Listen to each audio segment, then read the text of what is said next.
Hola, què tal? Bona tarda. Consell de dilluns que avui, a més, l'he penjat fa com 2 minuts, perquè tot i que avui és dilluns i no és el meu dia de visites, doncs com que aquest dijous hi ha eleccions, doncs he decidit treballar avui i tenia tot el dia a tope i no he pogut penjar el consell a primera hora, que és el que m'hagués agradat fer.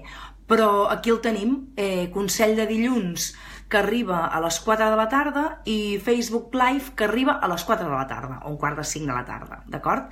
Què us deia en el consell de dilluns d'avui? Us deia que gaudíssiu del sexe lent amb la vostra parella. No sé si sabeu què és el sexe lent.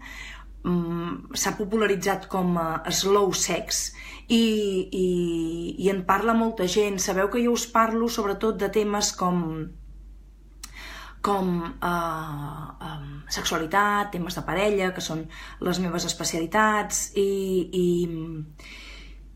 us parlo també de temes de psicologia perinatal. Llavors, avui us parlo d'aquest tema de sexualitat molt vinculat amb la parella, que també es pot aplicar de manera individual, d'acord? Però sobretot avui parlarem de com gaudir del sexe més lent amb la parella.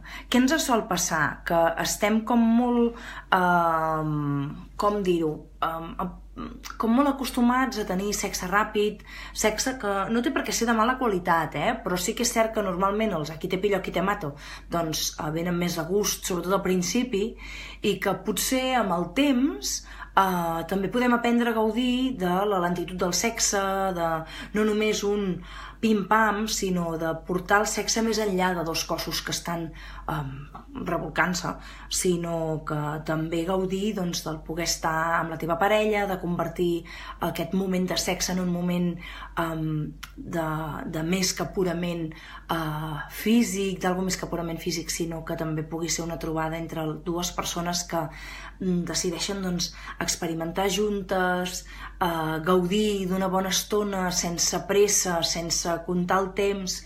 I en aquesta societat que vivim, que ja sabeu que jo molts cops us dic que és una societat que me'n deia que era la societat líquida, on tot va molt de pressa, tot ho volem ja, els orgasmes els volem ja, és a dir, si puc tenir un orgasme en 3 minuts no me n'hi estaré 10. Doncs, ostres, a vegades si ens hi estem més estona, si en lloc d'estar-nos 3 minuts ens dediquem a explorar, a experimentar, a sentir, a gaudir, potser aquest orgasme arribarà més tard i potser arribarà inclús més potent. Si estem en parella, no només gaudirem durant 10 minuts de la nostra parella, sinó que compartirem una estona com d'unió, de benestar, de més enllà d'aquests 10, 15, 20 minuts que sembla que tots tenim al cap quan estem pensant en sexe, no? Llavors, la idea és convertir la trobada sexual en molt més que un pim-pam, que també pot ser molt passional, pot ser molt profund, també pot ser molt amorós, d'acord? Pot ser molt salvatge i pot ser molt tendre.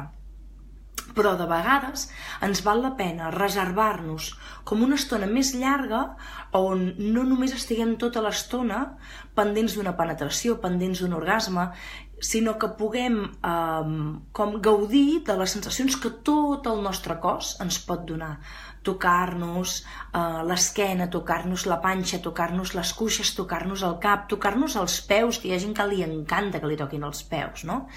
Qui diu tocar, diu llepar, diu utilitzar algunes coses que ens ajudin a tenir sensacions diferents. Sabeu que moltes vegades en les botigues eròtiques es venen plomes, i no són precisament per treure la pols, sinó que són per passar-nos-les pel cos, gaudir del contacte d'altres coses que no només siguin les nostres mans a través del nostre cos, tocar-nos a través d'un oli de massatge que a més sol ser calent i ens aporta sensacions molt satisfactòries. Llavors queda pringat tot el que tens a sota dels llençols o el que sigui, no? Però bueno, també a vegades val la pena posar una rentadora, val? Però convertir el sexe en quelcom més que 4 petons, 4 masturbacions, ho toco per aquí, toco per allà, et llepo per aquí, et llepo per allà, per poder tenir una penetració. I també l'aposta del sexe lent, d'aquest slow sex, és després de la penetració què?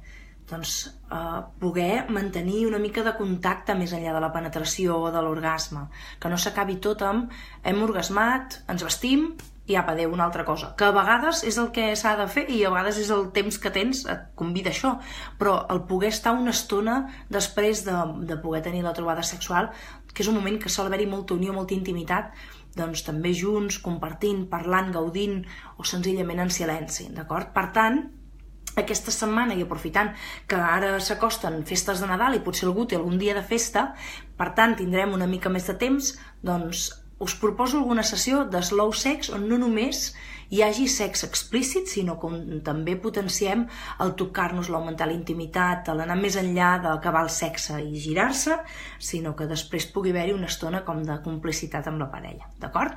Per tant, espero que gaudiu moltíssim tant dels vostres encontres sexuals ràpids com dels lents, val? Una abraçada, que tingueu molt bona setmana i dilluns que ve és Nadal, i no sé si apareixeré per aquí, però bueno, alguna cosa direm potser, d'acord? Moltíssimes gràcies, bona setmana i bones festes. Adeu!